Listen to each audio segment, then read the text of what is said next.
Hindi pa rin umuwi ang karamihan sa mga inilikas na residente sa ilang barangay sa Quezon City sa takot na muling bumaha sa kanilang lugar. Habang sa Parañaque, natagpuang palutang-lutang sa creek ang bangkay ng isang babae.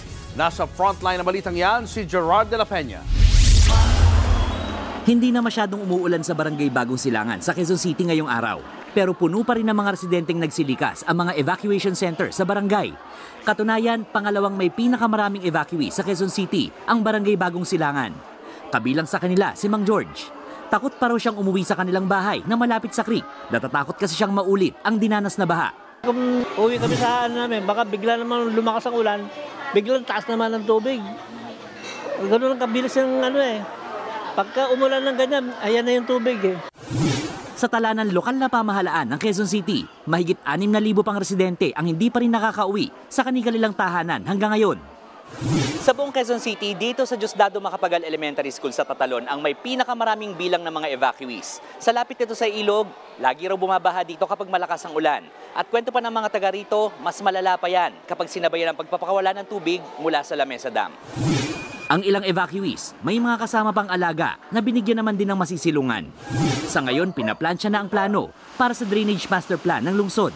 Kasama rito ang paglalagay ng water catchment sa ilalim ng mga basketball court na siyang pag-iimbakan ng tubig mula sa ulan para maiwasan ang pagbaha. Sisimulan na raw ang konstruksyon niyan sa Disyembre. Bumuhos naman ulit ang malakas na ulan sa Maynila kaninang umaga. Agad itong nagdulot ng gutter deep na pagbaha sa intersection ng UN Avenue sa bahagi ng Taft Avenue. Kaya ang mga commuter napasilong nang wala sa oras. Pero may ilan ding nangahas na lumusong sa baha, makapasok lang sa trabaho.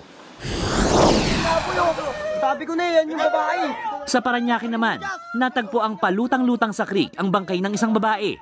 Agad na tumalo ng isang residente para iahon ng bangkay. Maya-maya, dumating ang ilang tauhan ng barangay kasama ang isang lalaking hinahanap ang nawawala niyang kasintahan. Sa kasamaang palad, ang natagpo ang bangkay ang nawawala niyang girlfriend na nalunod sa barangay San Isidro noong linggo ng gabi. Ayon sa kasintahan, nagiinuman sila sa kanilang bahay at tinihinalang nadulas at nahulog sa creek ang biktima.